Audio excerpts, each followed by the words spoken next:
we should begin here. Father, thank you for the afternoon. We do ask that would help Rob to recover from the sickness he has when he has to do his work. We ask to work in the pools. We do ask you to help him to get better quickly. We ask you to allow Bill to get his strength back, Lord, and as well as Evan and his friend. In Jesus' name, amen. All right, so we're in Acts chapter 25. We'll just wait for the... Okay. Acts chapter 25 today.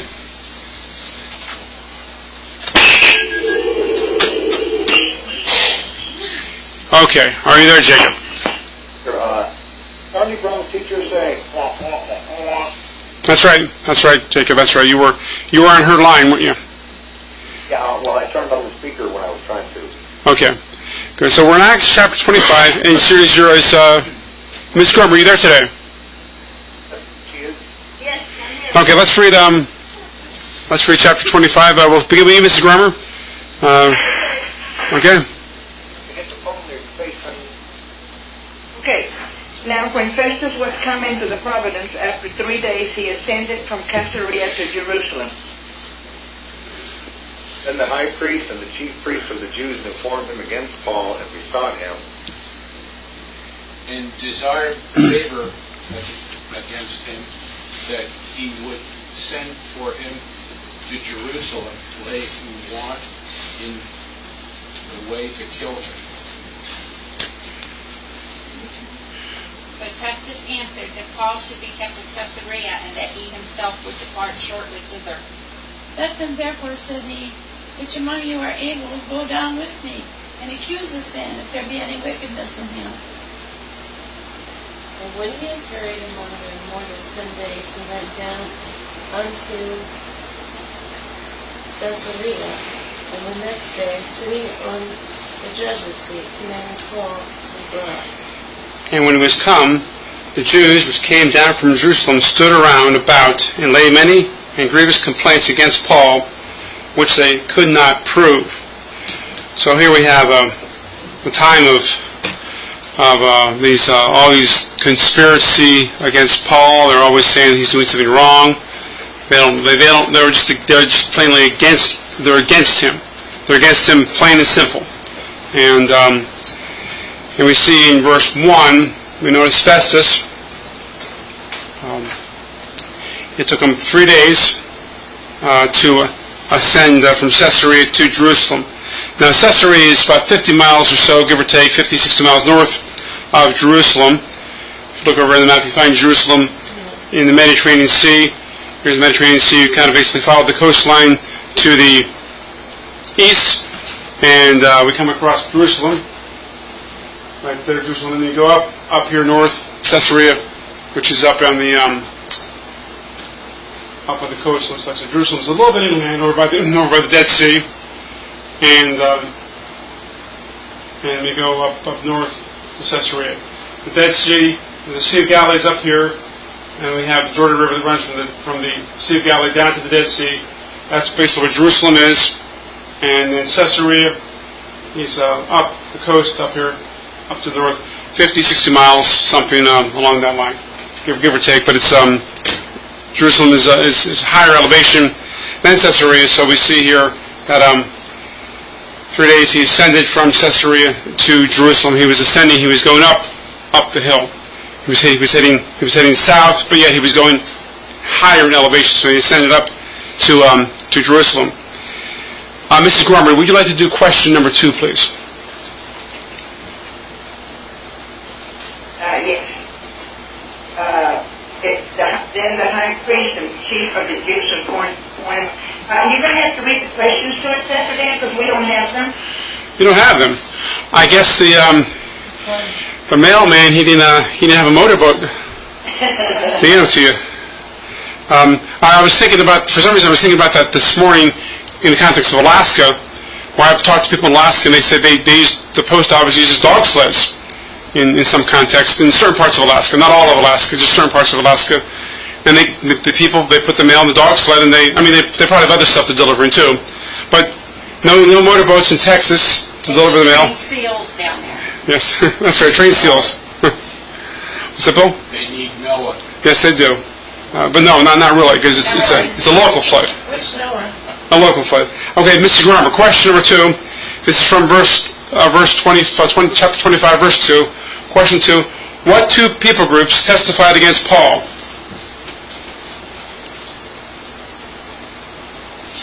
The high priest and chief. Yep. Oh, that's nice. Is that better? Yeah, that's fine. Thank you. I like that. That's good. Yes, that's right, Mr. Brimmer.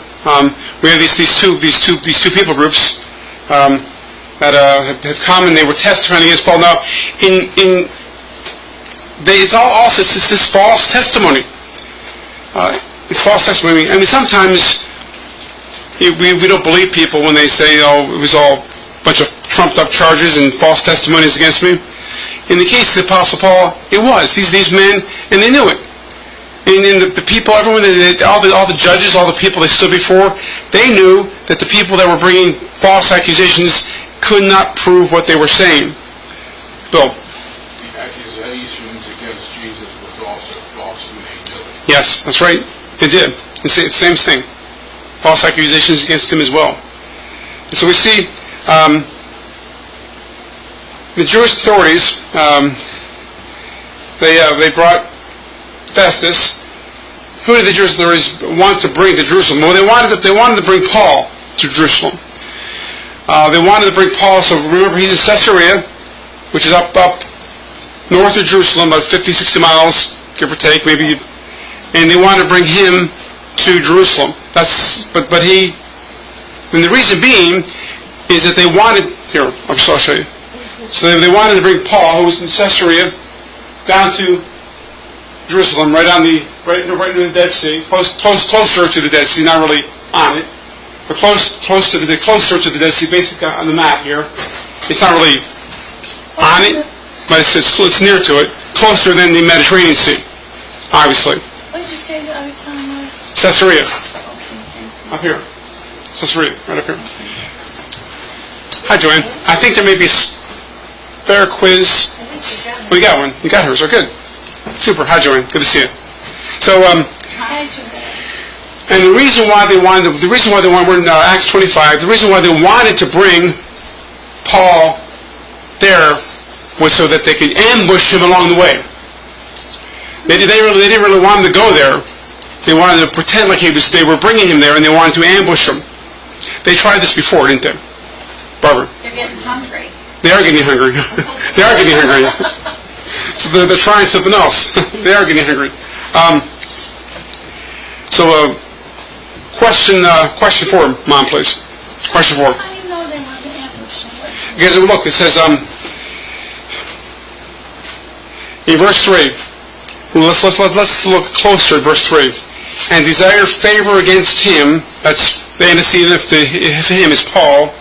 That he, that is Festus, would send for him, again, antecedent of him is Paul, to Jerusalem, laying wait in the way to kill him. Oh, okay. I mean, perhaps ambush is too strong of a word, but that's my word. Yeah.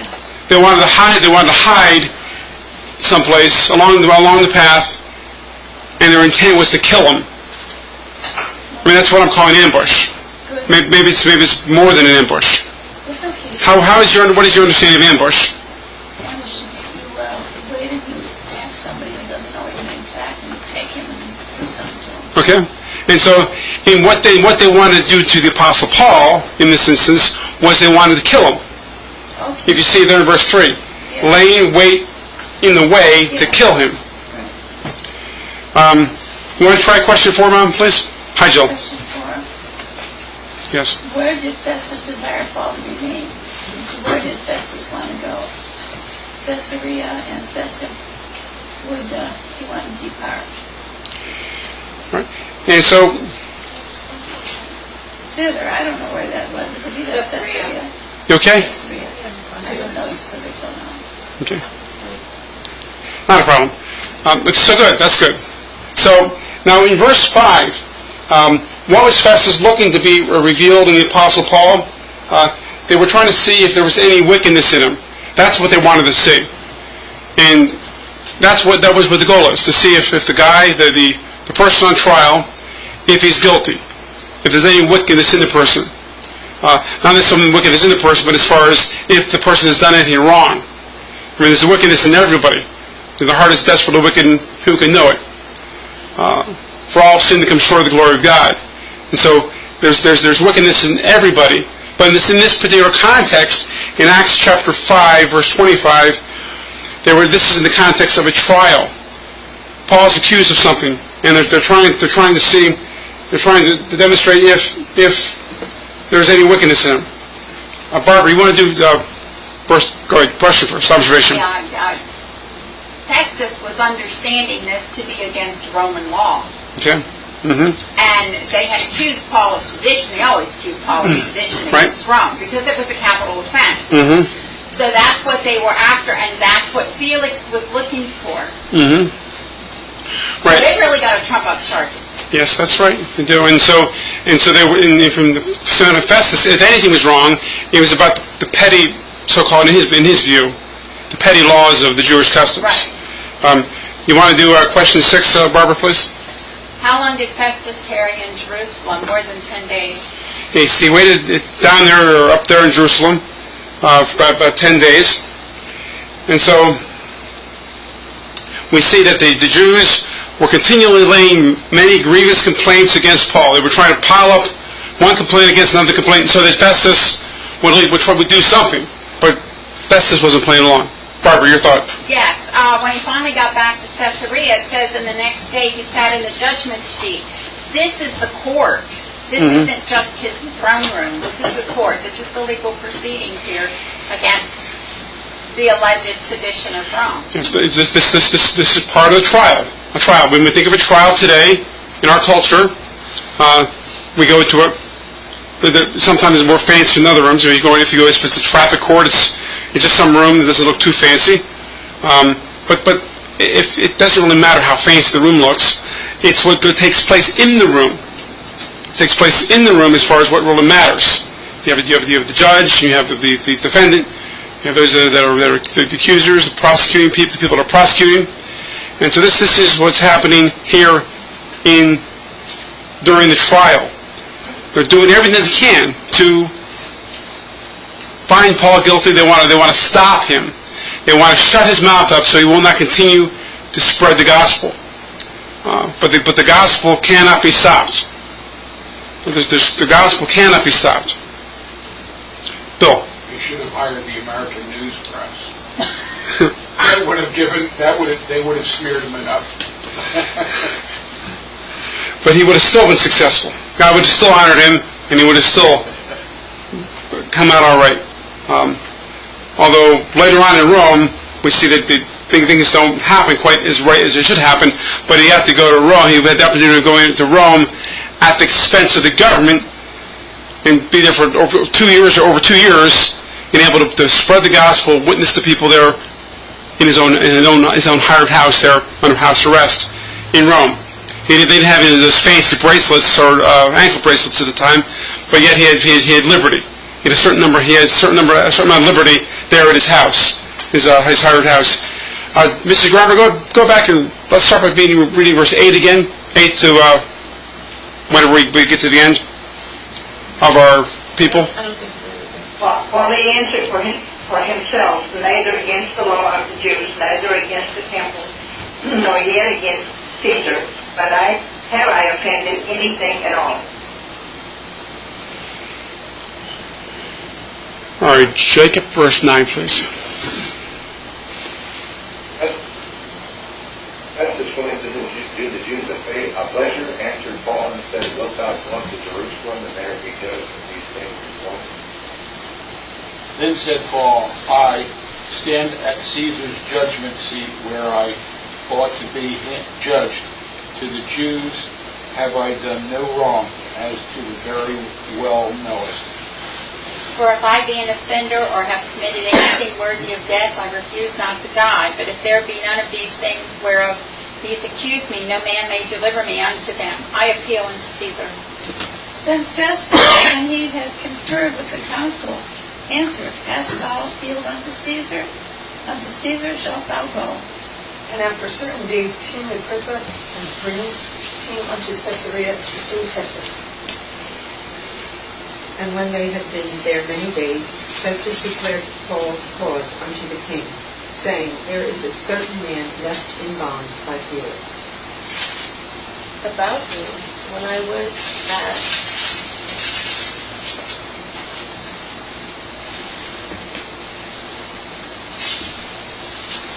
Jerusalem, the chief priests and the elders of the Jews informed me, desiring to have judgment against him. To whom I answered, It is not the manner of the Romans to deliver any man to die before that he which is accused have the accusers face to face, and have license to answer for himself concerning the crime laid against him. So, looking back to number 8, Joanne, want to do question 8?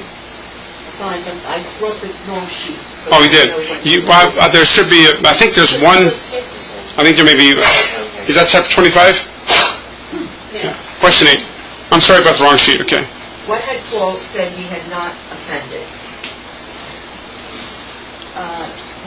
He said neither against the law of the Jews, neither against the temple, and not yet against Caesar. So, nothing against the Jews, nothing against the temple, nothing against Caesar, nothing at all.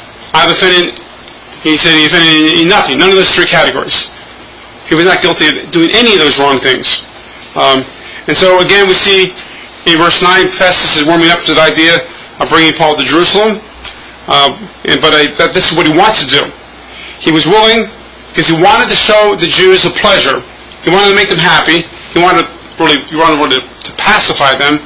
He wanted to pacify them and make them happy. He wanted to show them the pleasure and ask Paul, Wilt thou go up to Jerusalem and there be judged before me? There was nothing wrong with what was going on in Caesarea. There was nothing wrong with going to Caesarea. Caesarea's up here on the coast. There's nothing going on with Caesarea, but they didn't want to take him down to Jerusalem. The seat of the Roman Empire in Judea. Just one moment, Barbara. So, please let me know which camera it's on. We got to go through a test here, I suppose. 2, 3, and 4. Of 2, 3, and 4. So, this is camera 1. So we'll go to camera 2, I guess. Is that? Are you going to ask Jill a question? Yes, I was going to ask Jill a question. And then I'll try it then. Jill, you want to do question number 8, please? We did that already. We did. The question number 10. Yes. Where did Paul say he ought to judge that? Caesar's judgment seat. That's Caesar's judgment seat. So when he found out all these things, this matter about going back to Jerusalem, he says, I'm going to appeal to Caesar. Barbara, your thought? Yeah, this willing to do the Jews a pleasure.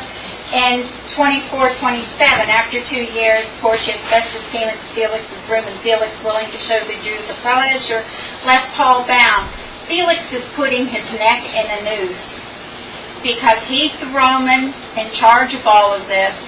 Paul is a Roman, and he has to know that. He does. And he cannot bind a Roman citizen by law. No. So he's living on the edge. He is. He's trying to please the Jews. He's hoping his authority, the people that are over him, do not find that out. Tammy, your thought? Oh, I was just a little mixed up. You're referring to Festus, right, Barbara? Right. Okay. Willing to do the Jews a pleasure. All right. No, I guess, I'm not sure if this is was it too light or too dark? I don't remember. I don't know, but I only put the backlight on two of them, Okay. 2 and 4, so Okay. I don't know. All right. Whatever the report is. 2, 4, and then I'm not sure if this screen is like... and 3. It's kind of yellow now. Okay. So you're seeing too light on your screen. Well, it just looks strange. Okay. All right. Is it okay? So when he finds it, he says, "I'm going to stand at Caesar's judgment seat." See, we see here in verse 11 that Paul says that he's going to stand and judge. He says, "I've offended or have committed nothing worthy of death," and he says, rather he says, "If I've committed anything worthy of death, I refuse not to die." So Paul was willing to stand by what the law was going to say. The law says he was supposed to die. He's willing to die. But Paul, he's maintained his innocence. And he says, if I've committed anything worthy of death, then put me to death. Bill.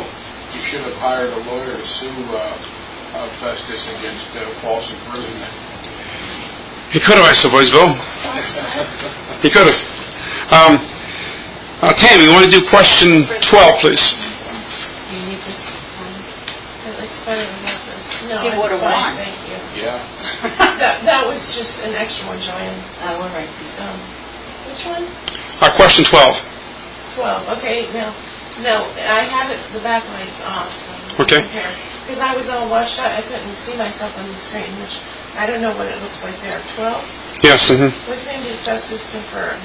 The council, his Roman advisors. Okay, so referred with the council, conferred. I don't even have it on me, so. Oh, I'm sorry. Conferred. There it is. Okay. Now is that on your screen? Is that good or bad? It's good on this one, but on this bigger one, it's not. So I don't know. Okay. When I saw when I briefly glanced at the monitor, it was dark. But so the one you're looking at is not right. Or Well, I put the black backlights on. Okay.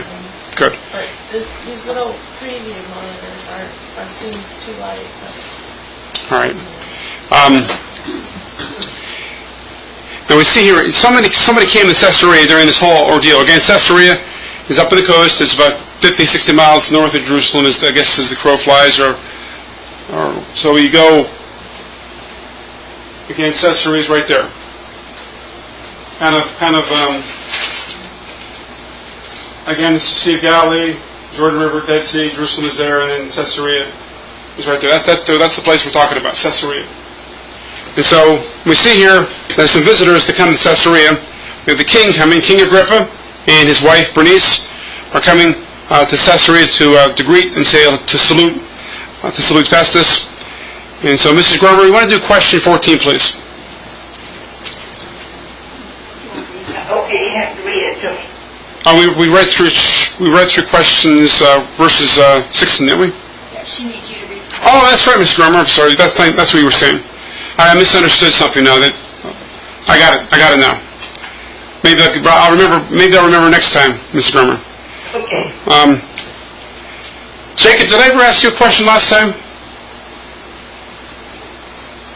Anyway, well, I'll get to you in a minute, Jacob. Question 14, Mrs. Grummer, from verse 14. Whose cause does Festus declare unto King Agrippa? Festus declared false cause in saying there's a certain man left in bonds by Felix. Okay, which so he's trying to declare his cause. He was trying to explain to him what was happening. Now we see in verse 15 that the chief priests and the elders, they misinformed or wrongly informed Festus about Paul and what was happening with him. They were kind of bringing up, talking falsely about him. Jacob, from verse 16, how did Festus characterize Roman law? How did Festus characterize Roman law? It was not. The Roman man.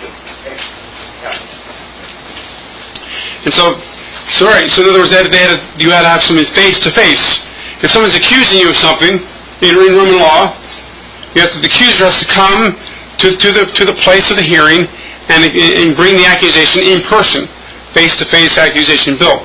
Just like American law is today, it's a copy of this. Yes, very similar, isn't it? Yeah. A lot of things, a lot of parallels, aren't there? A lot of parallels. Let's read some more verses. Mrs. Grummer, please read verse 17. Therefore, when they would come hither without any day on the morrow, I set on the judgment seat, and did the man by forth. The accuser stood up, but none accusation of such things as such. But had certain questions against him of their own superstition and of one Jesus, which was dead, whom Paul affirmed to be alive. And because I doubted of such manner of questions, I asked him whether he would go to Jerusalem and there be judged in these matters. But when Paul had appeared to be reserved unto the hearing of Augustus, I commanded him to be kept till I might send him to Caesar. Then Agrippa said unto Festus, I will also hear the man myself. Tomorrow, said he, thou shalt hear him. And on the morrow, when Agrippa was come, and Bernice, with great pomp, and was entered into the place of hearing, with the chief captains and principal men of the city, at Festus' commandment Paul was brought forth.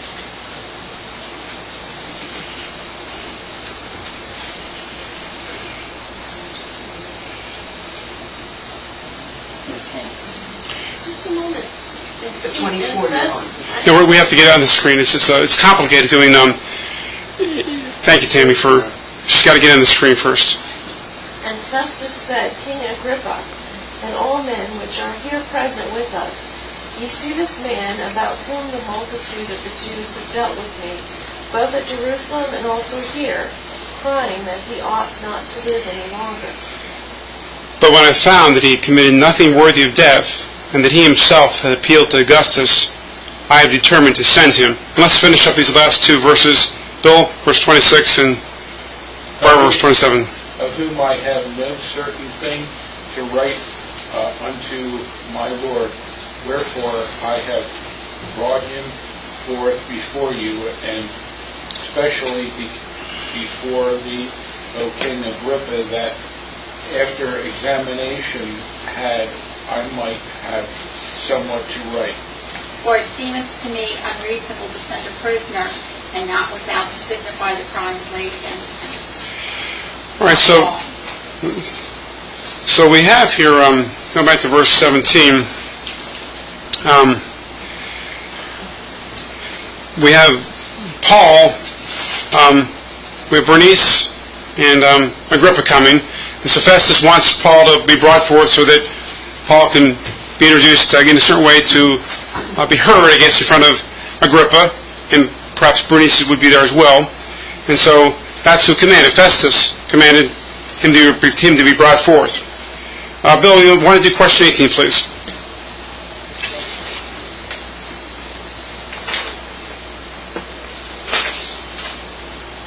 Who stood up in second part? What did they bring? The accusers stood up, and no accusations. Okay, so the accusers, they stood up and they were going to give their case, but they had nothing to say. They had nothing to say. They were accusing him of doing something, but then when they had their day in court, they said nothing. They said nothing. And so we see that the only thing that they had was a question about their own. And here, this is the opinion of the Romans. From the opinion of the Romans, they say it's superstition. From the perspective of Roman perspective, a lost Roman, he thinks it's a superstition that the Lord Jesus Christ rose from the dead. Now, there were some Romans that know for sure he rose from the dead. They retired with a big bribe. Those Romans. Then the Romans were standing guard at the tomb. They know for sure there was a resurrection. But nonetheless, Also on the mount, the one that said, "Truly, this is the Son of God." yes, Tammy. You know, the soldiers, they not only, everything that they saw they were told to lie about, not only were they told to lie about it, but they were told to deny everything they saw. So they were self-deceived. They became delusional in their thinking, and they no longer held to the truth as they saw it. Yes. Because they had turned away What from is it. truth? Jesus is the truth. He's the way, the truth, and the life. Can you tell us where we are now? We're in Acts 25, Yeah, I know. verse 19. The question. We're about to do question number 20. Would you like to do question 20? Me? Yes. To where did Festus ask Paul to go? Augustus Caesar. To go to Jerusalem, right? In verse 20? Because I never lost Spanish, I asked him where he would I asked him whether he would go to Jerusalem. Jerusalem, I have that wrong. Okay, Jerusalem. Jerusalem. And so we see here when this pressure is being put on Paul, when they're pressuring Paul to go to Jerusalem, which again is to the south of Caesarea, but it's a higher elevation. So sometimes as we talk about going up, but then nonetheless it's to the south. But so when Paul was seeing this pressure put upon him, that was the point when he appealed to Caesar. He appealed to Caesar. And so he commanded to be kept until he could send him to Caesar. Barbara, question 22, please. Who desired to hear the Apostle Paul? Agrippa. He wanted to hear what he had to say. And so we see here that both Agrippa and Bernice, the wife, came into the hearing, into the area, into Caesarea territory, into that area with great pomp. It says when they came into the place of the hearing, the chief king, all these important people were there. I mean, granted, Agrippa, Bernice, Festus, they're the most important people there, but there are other dignitaries there as well. And we see that Bernice and Agrippa are coming with this great pomp. But what's that? What does that mean? Great pomp. Barbie, make your comment first, and then. The place of hearing is an auditorium. It is not the judgment seat. Okay. So it is not a legal It's a separate place. proceeding. Okay. On a separate place. It's simply, it wasn't a trial. So he just wants to hear him. They just want to hear what they have to say. The great pomp was he was king. Mm-hmm. Okay, Yes. so a king never travels without an entourage. Of course. Blah, and the whole Right. yard. So Yeah. everybody came. Right. And we see that today with governmental leaders. You have to have Protocol. a whole bunch of motorcades and so forth that come for various reasons. Jill, you want to do question 24, please? What did the Jews cry? That Paul not want to live any longer. Yeah, again, they were convinced that he should be put to death. And we see that Festus, we notice here Festus, he doesn't think that Paul's worthy of death. In verse 25. But when I found that he had committed nothing worthy of death, and that he himself hath appealed to Caesar, I determined to send him. So we see Festus determines he's worthy of nothing of death, and he should have just stopped it right there and said, "Go home, Paul." But nonetheless, since he appealed to Caesar, he was compelled, obligated, I guess, he thought, to send him to Caesar. He was bending enough rules before this. But nonetheless, Paul didn't make this appeal. So on the Caesar, that's where he was going to go.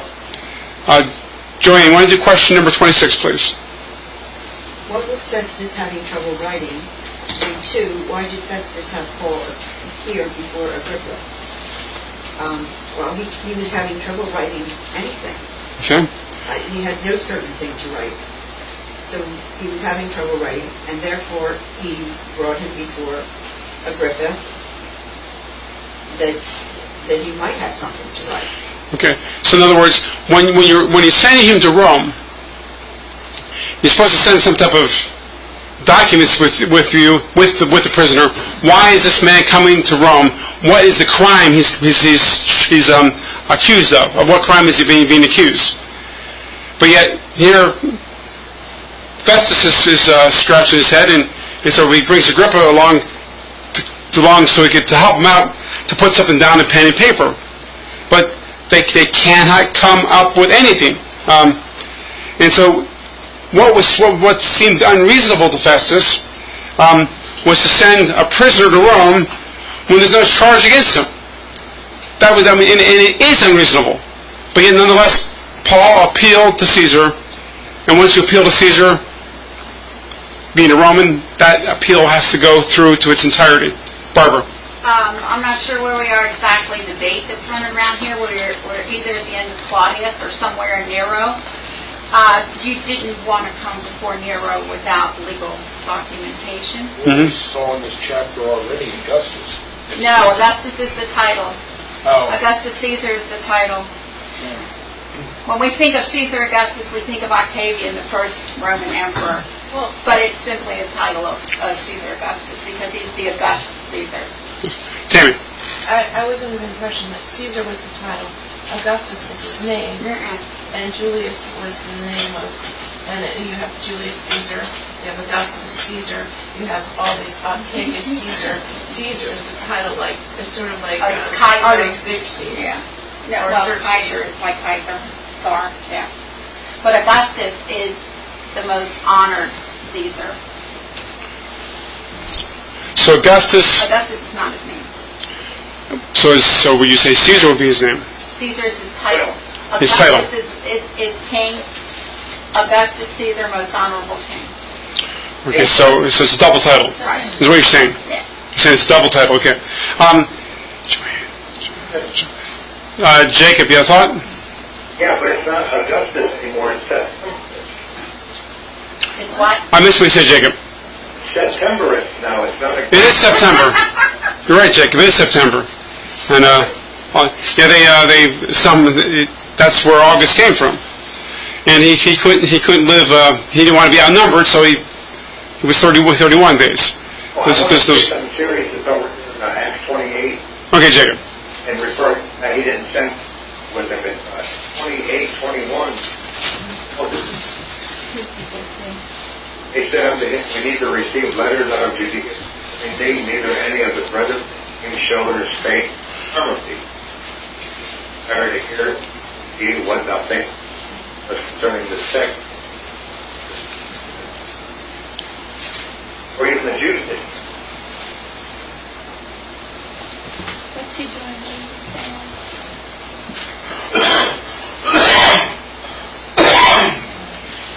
What is he saying? Chapter 28, 21. 28, 21. And that goes with not sending letters here. Page 526. Even the Jews.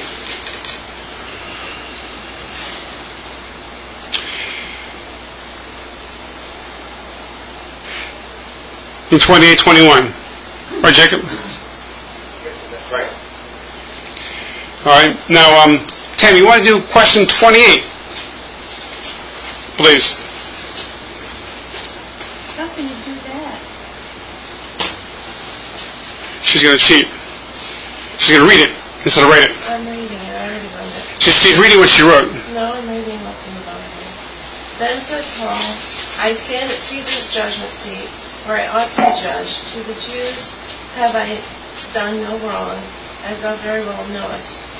For if I be an offender, or have committed anything worthy of death, I refuse not to die. If there be none of these things whereof these accuse me, no man may deliver me unto them. I appeal unto Caesar. I'm sorry. I guess So I'm sorry, Jacob. We got. Yes, it is challenging. I know. I was reading it. So, Jacob, we again got disconnected from you. I'm not sure if there's obviously there could be a problem with the lines, but if you could hear me, call me back, please. So, Bill, question 29.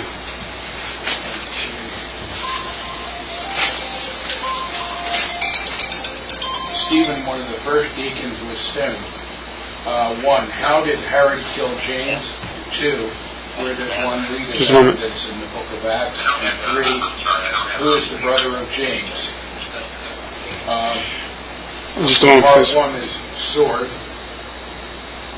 The second part would be 12. That's the chapter. And then John was the brother of James. Okay. Good. That's good. A lot of difficulty. Stand by. Okay, we hear you, Jacob. Let me. Yeah. Okay. Now I can get you on speaker. Okay. So again, Jacob, please. Hello, I'm here, Jacob. Okay.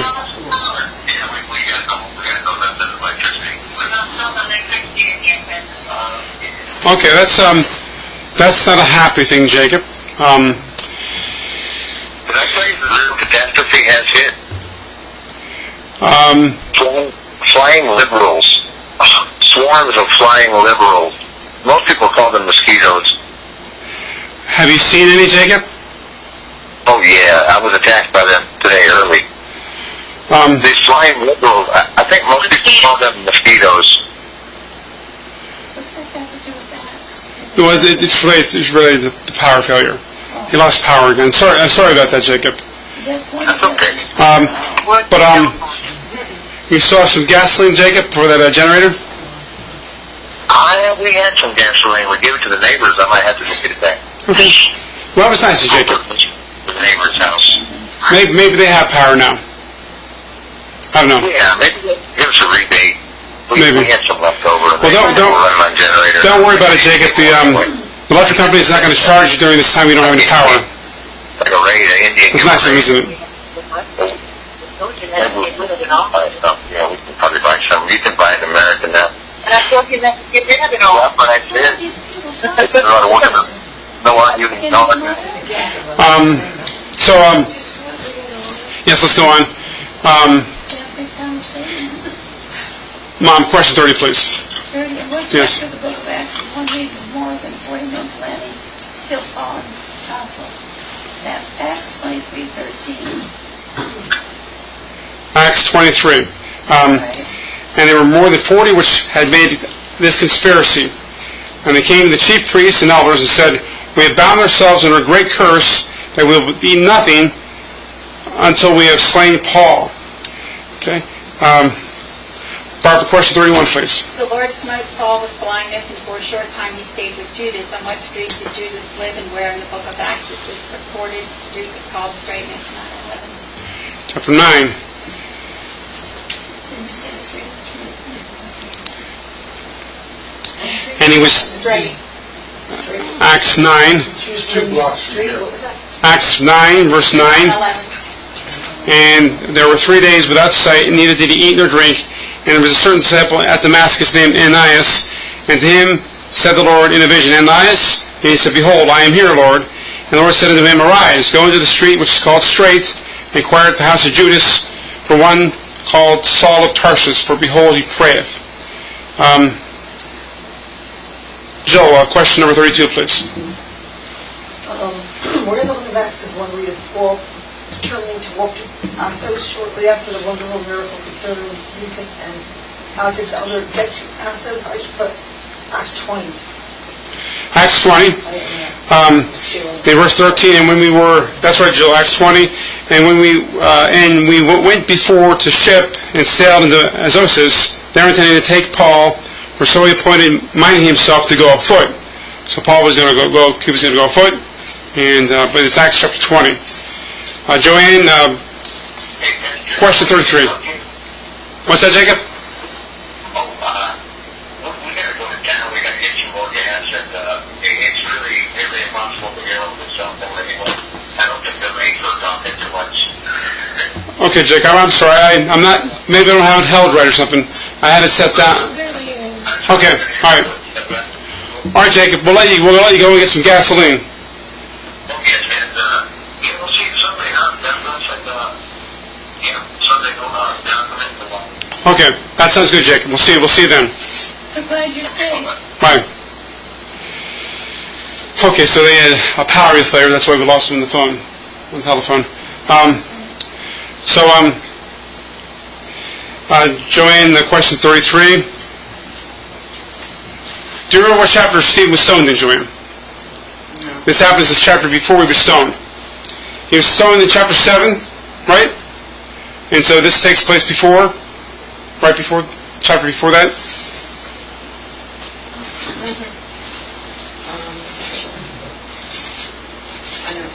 Right here. Which one are we on? Chapter, question 33. 33. You said that was what? What chapter of the book of Acts was Stephen falsely accused by many in various sects of the synagogue and the same council? Saw his face as it had been the face of an angel. Is that chapter 6? That's chapter 6. And in verse 13, again, look at this, false witnesses. Chapter 6, verse 13. And said of false witnesses which said, "This man ceaseth not to speak blasphemous words against this holy place, and the law, for we've heard him say that this Jesus of Nazareth will destroy this place and shall change the custom which Moses delivered unto us. And all that sat in the council looked steadfastly on him and saw his face as if it were the face of an angel. Came to question 34. Where in the book of Acts does Scripture record the grief of Paul over the idolatry of those who lived in Athens, and Paul's noticing the inscription on an idol which read to the unknown God? Acts 17:16. Acts 17:16. The unknown God, I think that was later in the chapter. Yes, it was later in the chapter. Verse 16 is when he's grieved. And now while Paul was waiting for them at Athens, his spirit was stirred in him when he saw the city was wholly given to idolatry. And later down in verse 23, for as I passed by and beheld your devotion, I found an altar with inscription to the unknown God, whom therefore ye ignorantly worship, him declare I unto you. That's question 34. It's question 34. Acts 17. Bill, question 35, please. I didn't look up these questions Okay? from here on. I got it. So let's, what do you get for 35? Question 35, Mom. 35. In what chapter of the book of Acts is one find Paul? Peter saying, repent ye therefore, be converted that your sin may be blotted out. Acts 3:19. That's right, Acts 3:19. But those things which God before had showed by the mouth of all the prophets that Christ should suffer, he hath fulfilled. Repent ye therefore and be converted, that your sins may be blotted out, when the times of refreshing shall come from the presence of the Lord. This is the context of after the lame man of the gate beautiful was healed, there was a crowd that was gathering, and so Peter and John took opportunity to preach to the crowd. Mom, question 36, please. She just did that other one. Where in the Oh, wait a minute, did she? Yeah, it's Barbara Street. Oh, Barbara, I'm sorry, Barbara, 36.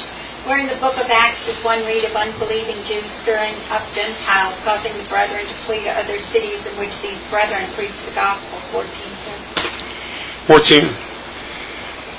And it came to pass in Iconium that they went before together in the synagogue of the Jews, and so spake, and a great multitude both of the Jews and also the Greeks believed.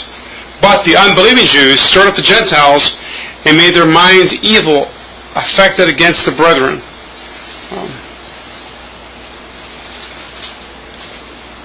And what was that you said? 14? Acts chapter 14.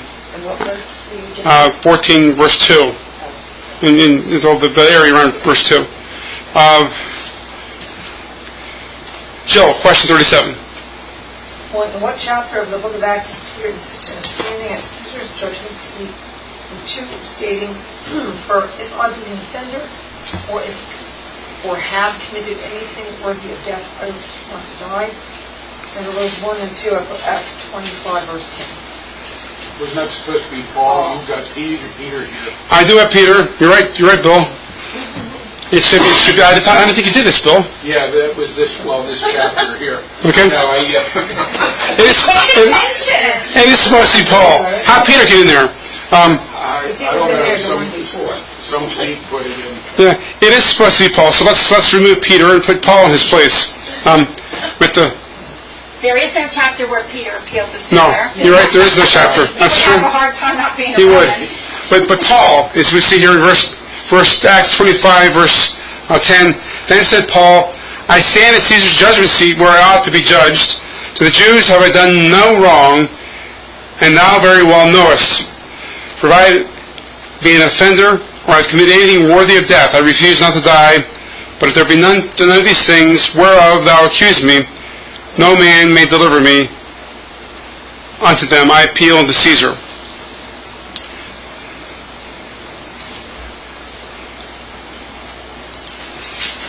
Joanne, question 38. 38.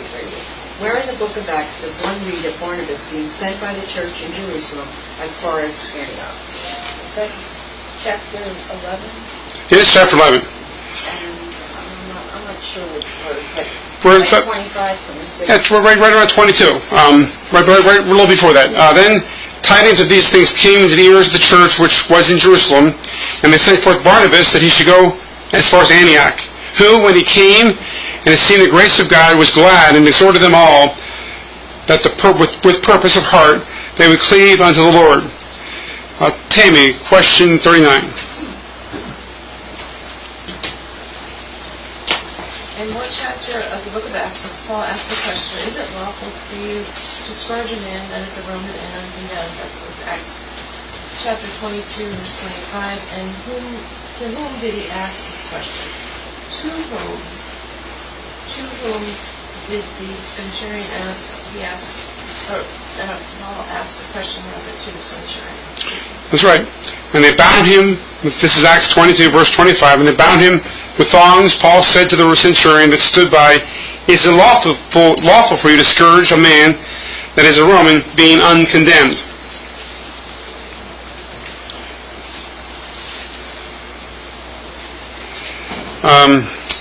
Mom, question 40.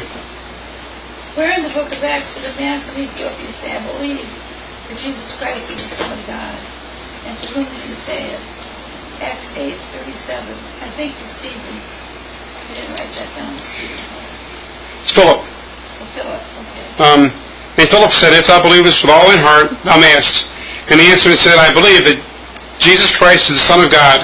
And he commanded the chariot to stand still, and they went down both into the water, with both Philip and the eunuch, and he baptized him. Barbara, question 41. What chapter did you say that was in? That's chapter 8. Chapter 8, the question 40 is chapter 8. In one chapter of the book of Acts, the town clerk of Ephesus affirmed that the city worships the great Diana, the goddess Diana, 1935. 1935. And when the town clerk had appeased the people, he said, Ye men of Ephesus, what man is there that knoweth not that the city of the Ephesians is the worshipper of the great goddess Diana, and the of the image which fell down from Jupiter? Joe, question 42, please. We're in the book of Acts, says one look at Peter and John, rejoicing that they were counted worthy to shout the fame for his name. Acts 5. Acts 5, verse 41. And they departed from the presence of the council, rejoicing that they were counted worthy to suffer shame for his name. Joanne, question 43. In what chapter of the book of Acts does Paul have Timotheus? How do you say that? Timotheus. Timotheus? Or Timothy, he's also known as Timothy. But here it's Timotheus. You've heard of Timothy, right, Joanne? That's who this is, Timotheus. Timotheus. Okay. I don't know. It's chapter 16. Him would Paul have to go forth with him, verse 3, and took and circumcised him because the Jews which were in those quarters, for they knew all that his father was a Greek. Tammy, question 44, please. Where in the book of Acts does one learn of 3,000 people trusting the Lord Jesus Christ as Savior on the same day? That was in Acts chapter 2, verse 41. Acts 2:41. Then they gladly received the word, were baptized the same day. There were added unto the church about 3,000 souls. And they continued steadfastly in the apostles' doctrine, and in fellowship, and in breaking of bread, and in prayers.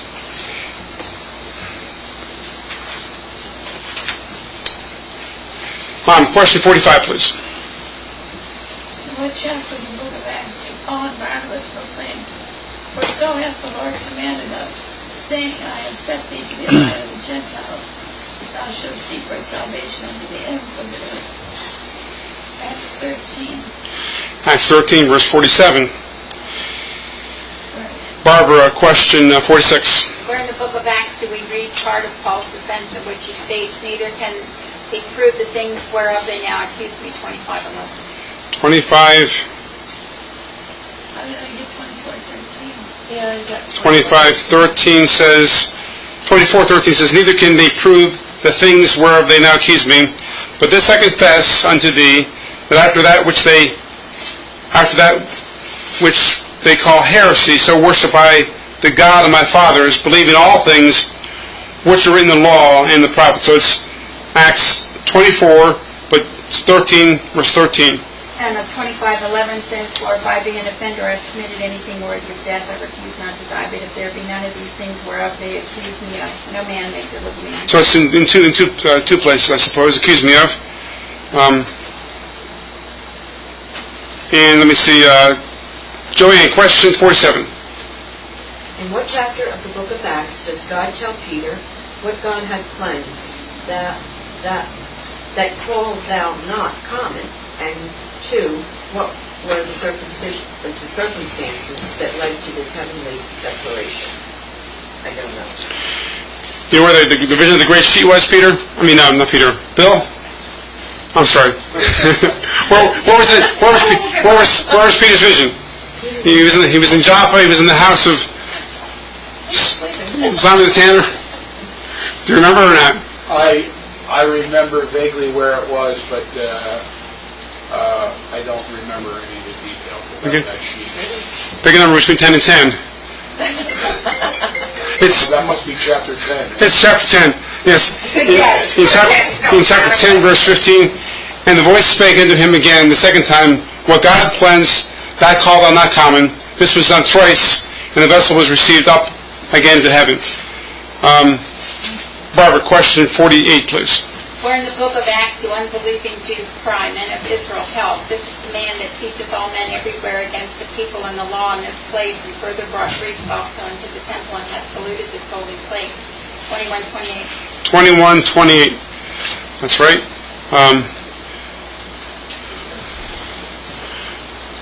Joanne, question 49.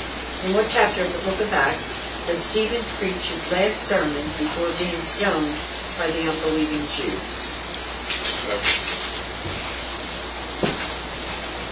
That's right. What's the answer, Bill? 7. 6 or 7, yeah. It's 7, that's right. The whole chapter almost. Yeah, that whole chapter is his last sermon. It's a big, the whole chapter is a sermon. Tammy, question 50. Please.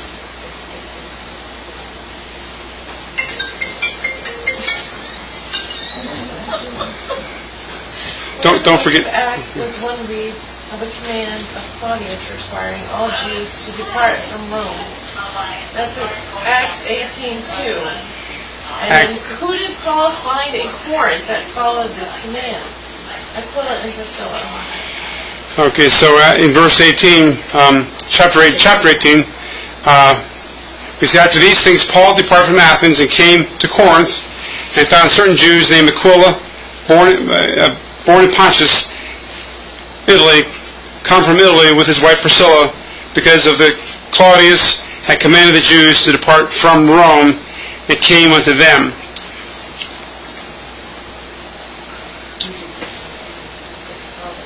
Barbara, question 51, please.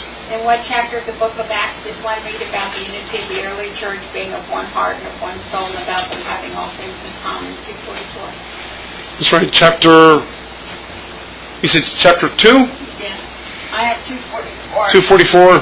Read that to me. Okay, And I'll read another one too, 2:44. So there's more than one chapter, I guess. 2:44. 2:47. And all that believed were together and had all things in common. Okay, and then it's also found in chapter 4. So it's all found in 2:44 and chapter 4, verse 32. And the multitude of them that believed were one heart and one soul. Neither said any of them that aught of things which he possessed was his own, but they had all things in common. Joanne, question 52. Where in the book of Acts does Scripture record of Paul choosing Silas, and 2, what happened to Barnabas? In chapter 15, verse 40, and Paul chose Silas and departed, being recommended by the brethren into the grace of God. And he went through Syria and Cilicia, confirming the churches. And we see that later on that Barnabas, in the previous verse 39, took John Mark and sailed into Cyprus. So that's Acts chapter 15. Tammy, Acts chapter 53. Pardon me. Question 53. In what chapter of the book of Acts did the Lord Jesus Christ tell the apostles that you shall receive power after the Holy Ghost is come upon you, and you shall be witnesses unto me both in Jerusalem and all of Judea and in Samaria and unto the uttermost part of the earth? Acts 1:8. Acts 1:8. That's right. Bill, question 54. What is one of your favorite verses from Acts chapter 5 and why? Or 25 and why? I don't have a particular favorite verse among them because the whole thing is actually pretty good. It is. I like Peter's stand, appealing to Caesar. Yeah, that's a good one, too. Yeah, he's basically telling him, you're not to judge me. That's right. That's good. Mom, your number 54, please. What's your favorite verse? I'm looking it up. I really didn't have 25, 27. For it seemeth to me unreasonable to send a prisoner, and not withal that signify the crime laid against him. Thought that was a good one. I wouldn't say it would be my favorite verse, but... Okay, well, how would you say it? Well, I had to choose one. Favor may be not quite the right word to use, I understand, but... But that's a good verse. Yeah, it is a good verse. How about you, Barbara? 16. To whom I answered, it is not the manner of the Romans to deliver any man to die before that which he is accused. Have the accusers face to face, and have license to answer for himself concerning the crime laid against him. The Greeks gave the world culture and literature, and Rome gave the world law, such as not had been seen before. The king was all-powerful, and he could, on a whim, kill anybody he wanted. You couldn't do that in Rome. No, you couldn't. You had due process The law. in Rome. And that was the gift, one of the great gifts that Rome gave the world was law. After due process, then they could have been guilty of death, could sentence to death. Jill, question 54. One of my favorites, I guess verse 8, Paul answered for himself, Paul, neither against the law of the Jews, neither against the temple, neither, nor against Caesar have I intended anything worse, making a true statement there. And verse 19, but had certain questions against him of their own superstition of one Jesus which was dead, who before found to be alive, giving testimony about Jesus and how it affected their life. And how about you, Joanne? You have a favorite verse from this chapter? Well, Acts 1:7. And he said unto them, it is not for you to know the time or the seasons which the Father hath put in his own power. That, to me, a lot of times I have questions, and this is answers that I'm not to know. That's right. We can't know everything, can we? And it's not for us to know. I'm sorry. You got the wrong person? It wasn't about you, Joanne. I was trying to get you. I got it all set on you. It's good. Put it on the wrong button. I was recording myself. Oh, now you can record yourself. Yeah. It's time to push I'll record Joanne. number 4. Okay, that's good. Okay, so my turn? It is. Well, before I even got to the question, I was anticipating a question about what did you learn from the chapter, blah, blah, blah. So immediately my thought was John 15:20. Remember the word that I said unto you, the servant is not greater than his Lord. If they have persecuted me, they will persecute you. If they have kept my saying, they will keep yours also. But then when I got to the answer, I thought, well, I should pick a verse from this chapter. No, but that can fit, though, as far as... But that's not from this chapter. No, but as far as the Paul receiving the persecution, it parallels it. Right. So then, for if I be an offender, or if I committed anything worthy of death, I refuse not to die. But if there be none of these things whereof these accuse me, but no man may deliver me unto them, I appeal unto Caesar. That's verse 11. I like that because he had a clear conscience, so he was willing to risk everything to appeal to Caesar. Mm-hmm. That's right. Any more thoughts or comments or observations? Or maybe you want to share some things that you like about this chapter, learned about this chapter, in addition to your favorite verse? Barbara? I was thinking just what Tammy said, and the first thing that came to me was, well, if he appealed to Caesar, he'd be acquitted. Mm-hmm. Because there was nothing Roman here about it. Right. Mm-hmm. He would be free. His record would be clear. Good. Anything else? Any other observations or comments that someone has about chapter 25?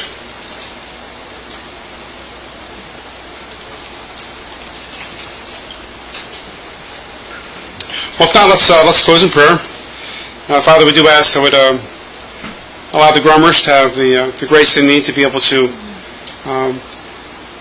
get some gasoline and be able to have some electricity by the generator. We do ask that the problem would be resolved quickly and they can have their power restored. We do ask that we continue to help Bill get his strength back and get his health back, Father. Allow him to get the rest he needs this evening. In Jesus' name, amen.